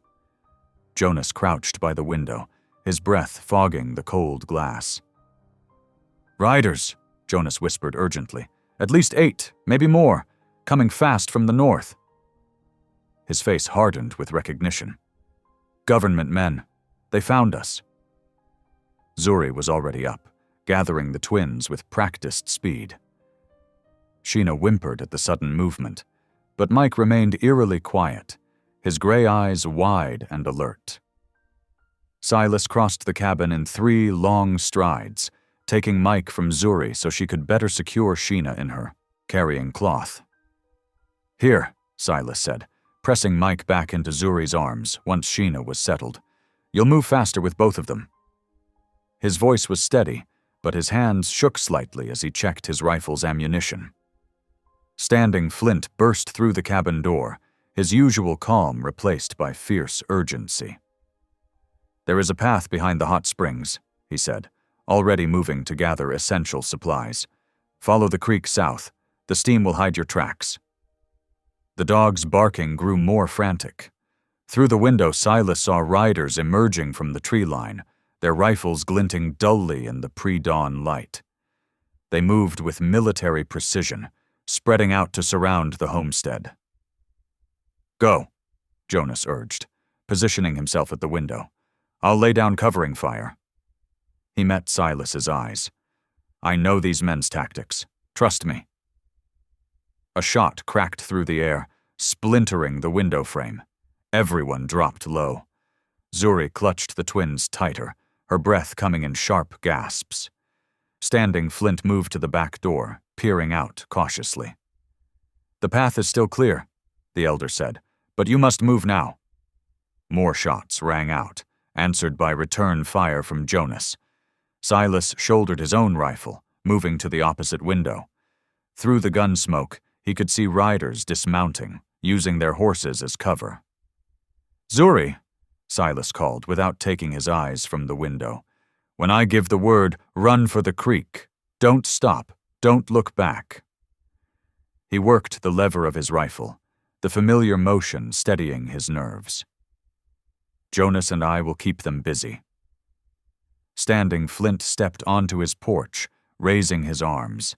His voice carried clearly in the cold morning air as he began to chant, an ancient prayer of protection, the Cherokee words rolling like thunder. "Now!" Silas shouted. Zuri burst through the back door, running low and fast toward the creek path. The twins, miraculously, remained silent against her chest.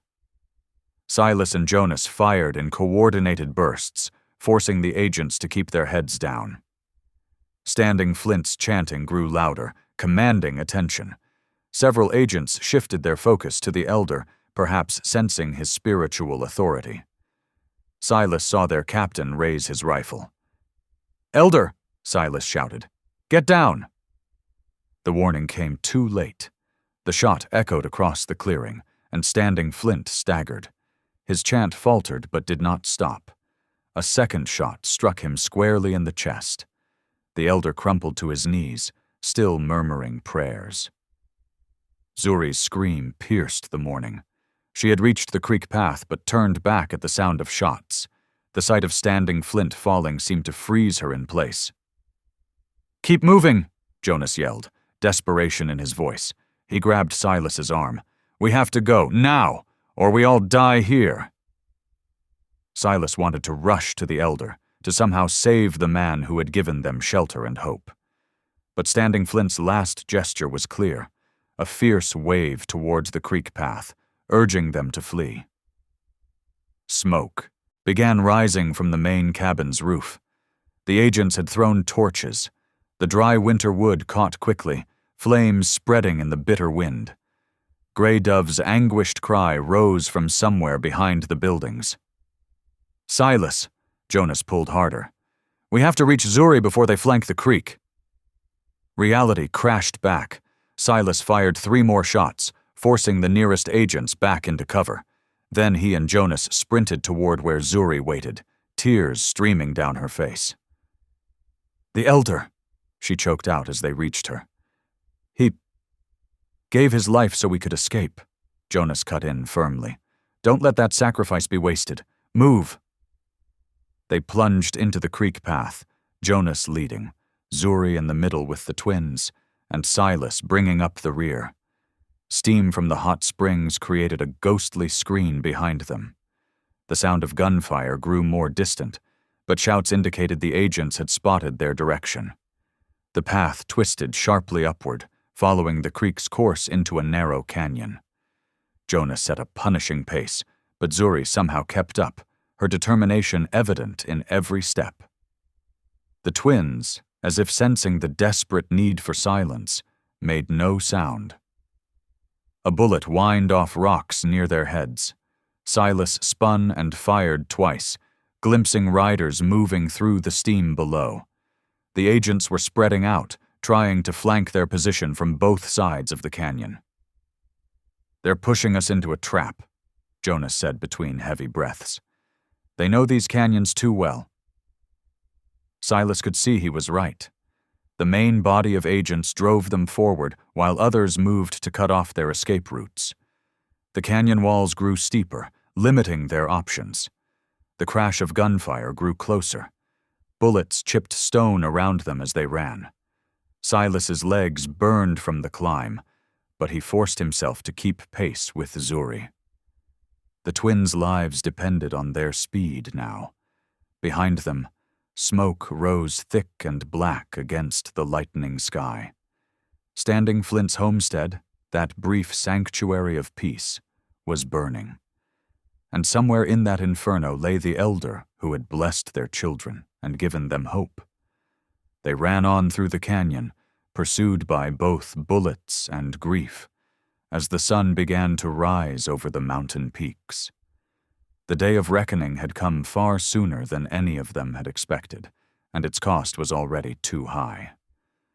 Zuri stumbled on a loose stone, and Silas caught her elbow, steadying her.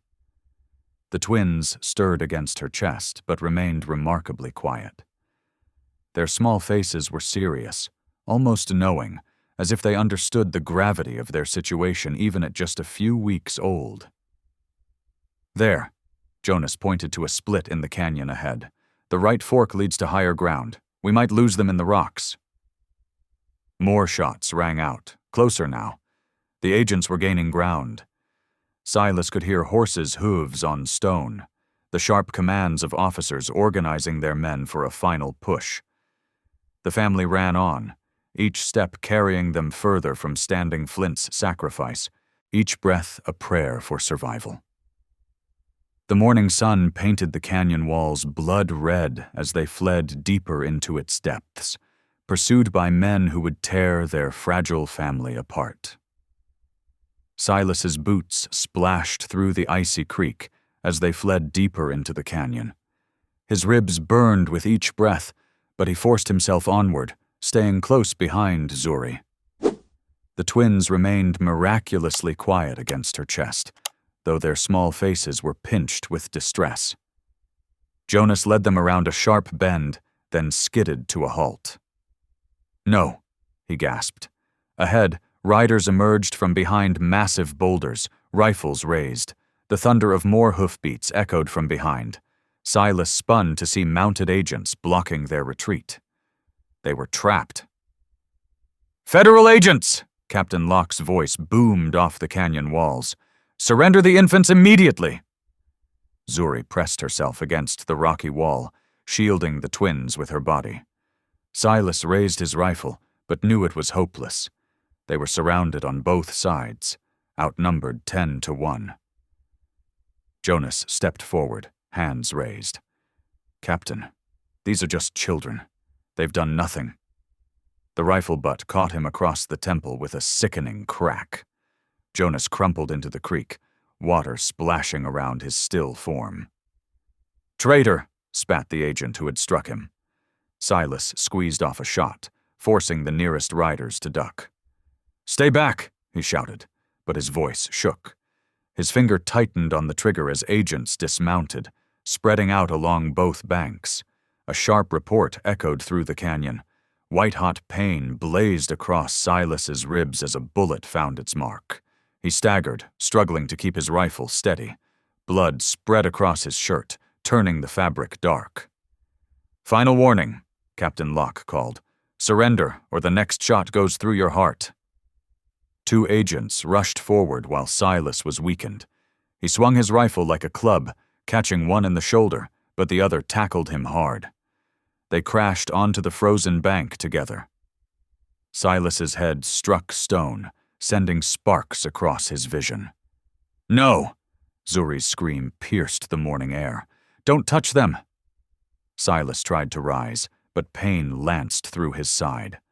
Through blurred vision, he saw two more agents grab Zuri's arms, trying to pull her away from the rock face.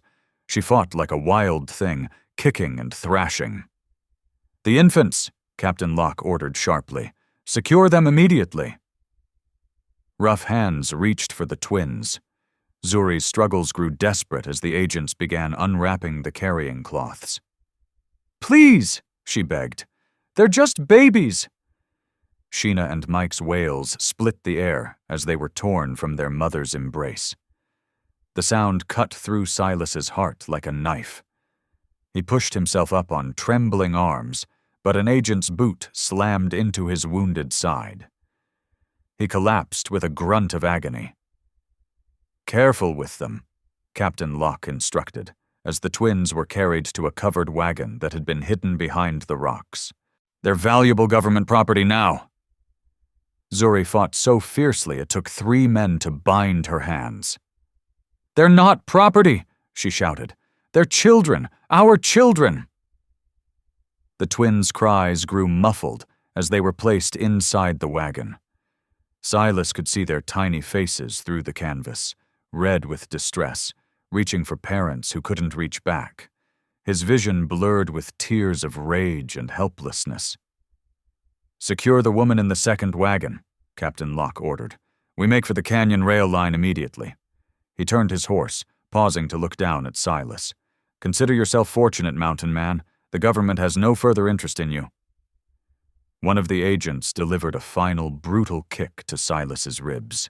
Stars exploded across his vision as fresh pain bloomed through his chest.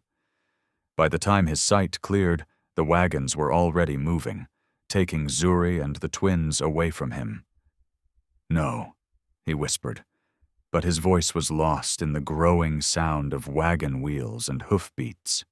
He tried to crawl forward, leaving a trail of blood on the frozen stones, but his strength was fading. The canyon grew quiet as the last echoes of the wagons faded. Snow began to fall, soft flakes settling on Silas's face and melting into tears. Beside him, Jonas lay motionless except for the shallow rise and fall of his chest. The creek gurgled softly, indifferent to their defeat. Silas pressed his forehead to the cold ground, his breath coming in ragged gasps. The twins' cries still echoed in his mind. He had failed them. Failed Zuri. Failed the prophecy itself. The perfect, precious family he had glimpsed now vanished like smoke in the winter wind. The snow fell harder, beginning to cover the signs of struggle along the creek bank. Silas's blood looked black against the whitening stones. He stared at the bend where the wagons had disappeared, his heart as frozen as the ground beneath him. Only his harsh breathing disturbed the heavy silence that had fallen over the canyon, marking him as a broken man, stripped of everything that had given his life meaning. Silas drifted back to consciousness as pale sunlight filtered through the canyon walls. Every breath sent daggers of pain through his side. The snow had stopped, leaving a thin white blanket over everything. Beside him, Jonas stirred with a weak groan. Still here," Jonas mumbled, touching the dried blood on his temple. Silas gritted his teeth and pushed himself up on trembling arms. His ribs screamed in protest, but he couldn't lie here waiting to freeze. Not with Zuri and the twins in danger. He grabbed Jonas's collar and began dragging them both toward a rocky overhang nearby. "Have to stop the bleeding," Silas gasped once they were sheltered. He fumbled with frozen fingers at the leather pouch of herbs the elder had given him. One final gift that might save their lives. Melting snow in his cupped hands, he mixed a poultice of yarrow and plantain leaves, pressing it against his own wounded side. Jonas watched through half-closed eyes, shame written across his face. "The captain," he said hoarsely. "He means to put them on the evening train. Special car waiting. Take them back east for study." Silas's hands stilled. Evening. They had only hours left. He pressed herbs against Jonas's head wound, then stared up at the slice of sky visible through the canyon walls. For the first time since his diagnosis had stolen his hope of family, Words of prayer rose to his lips. "Lord," he whispered, "give me strength. Help me save them." As the afternoon light dimmed, they stumbled back toward Standing Flint's homestead. Through divine providence or simple luck, they found 2 horses still tethered in a grove nearby, overlooked in the chaos of the morning attack. Mounting was agony, but Silas forced himself into the saddle.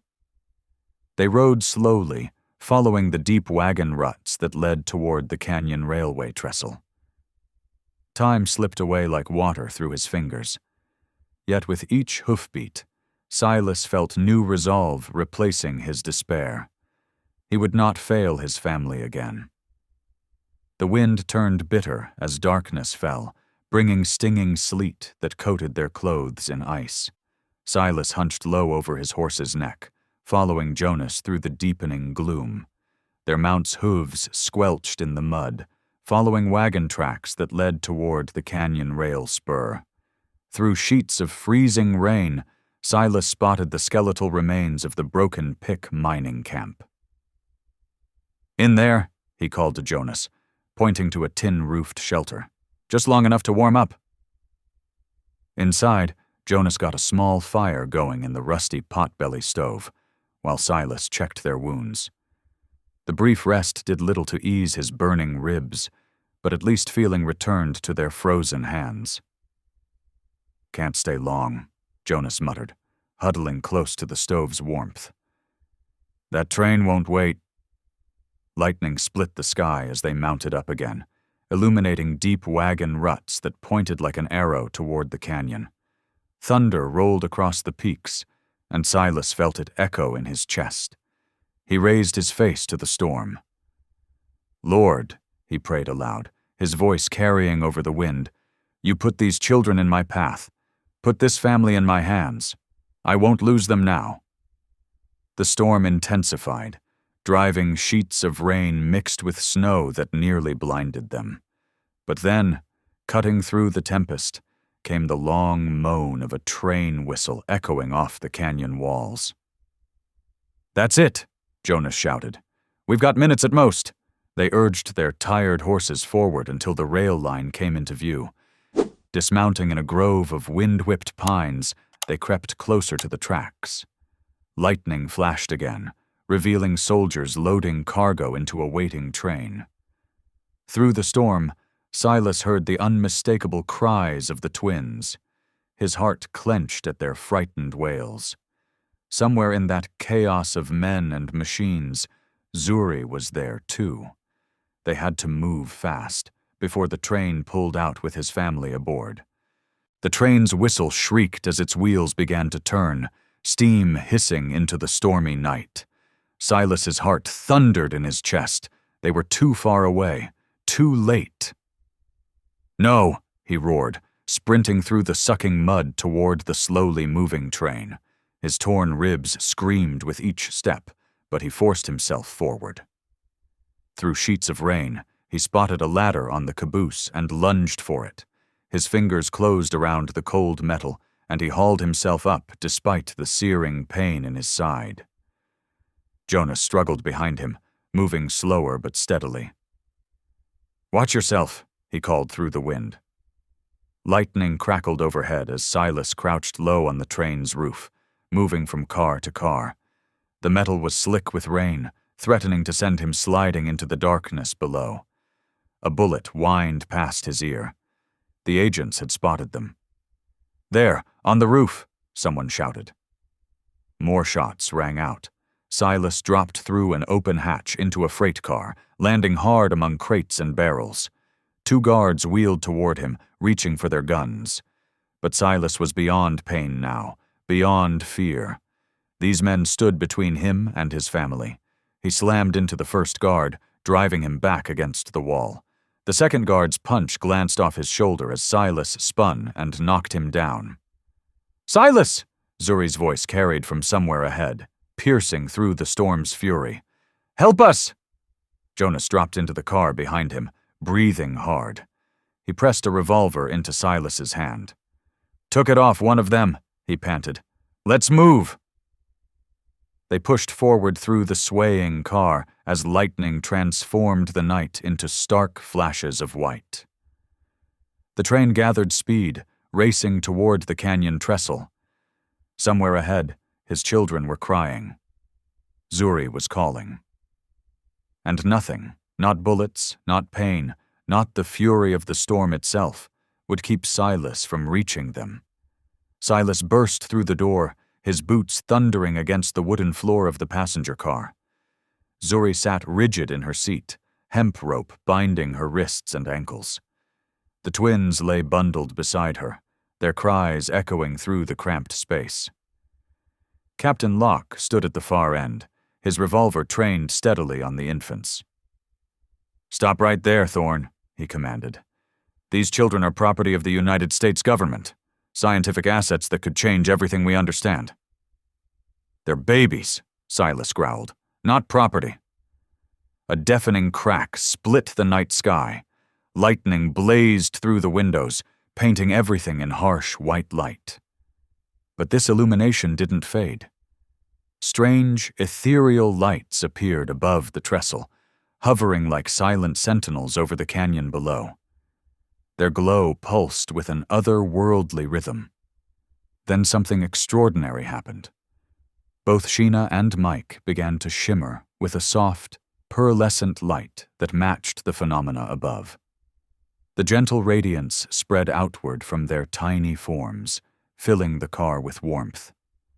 The captain's hand trembled. His face, previously set with cruel determination, twisted in terror as he stumbled backward. What are they?" Silas moved forward deliberately, positioning himself between the gun and the twins. Behind the captain, Jonas crept up silently. In one swift motion, he grabbed Locke's wrist and wrenched the revolver away. The train's brakes screamed as the engineer pulled them to an emergency stop. Through the windows, Silas could see agents abandoning their posts, fleeing into the storm rather than face what they couldn't explain. His hands gentle despite their strength, Silas untied Zuri's bonds. She fell into his arms, shoulders shaking with relieved sobs. "I knew," she whispered against his chest. "I knew you'd come." The lights continued to pulse overhead as Silas held his family close, the prophecy fulfilled in ways none could have imagined. Around them, the storm raged on, but inside the car, there was only peace and the soft glow of miracle babies who had brought them all together. Morning light spilled over the canyon rim, washing the world in pale gold after the storm. Silas cradled Sheena and Mike against his chest as he stepped down from the train, their tiny forms wrapped snugly in blankets. Zuri walked beside him, her shoulder pressed close to his arm, drawing strength from his quiet presence. Jonas stood at the edge of the tracks, his face etched with resolve. "I need to make things right," he said, adjusting his worn coat. "Going to turn myself in? Tell the truth about what we did at those agencies. Then maybe—" He cleared his throat. "Maybe I can do some good as a preacher, help folks find their way like I'm trying to find mine." They parted ways there, Jonas heading toward town, while Silas and Zuri turned back toward Standing Flint's homestead. The journey was slow, marked by the twins' soft coos and the crunch of boots on frost-covered ground. At the homestead, they found Cherokee community members already gathering.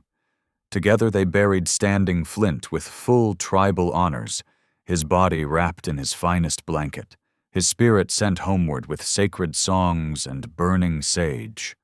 Silas stood silent through the ceremony, honoring the elder who had helped him understand his true purpose.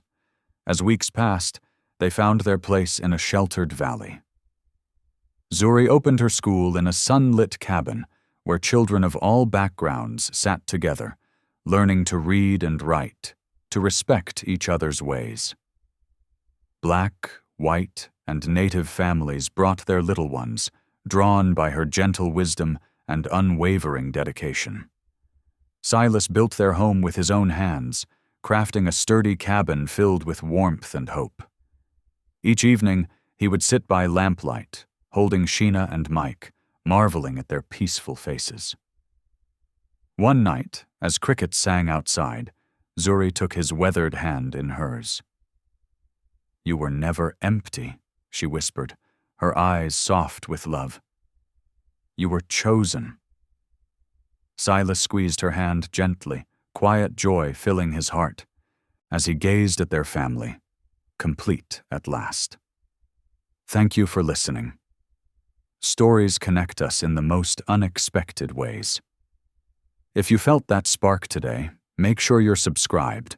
I share a new one daily, and the next might change your day.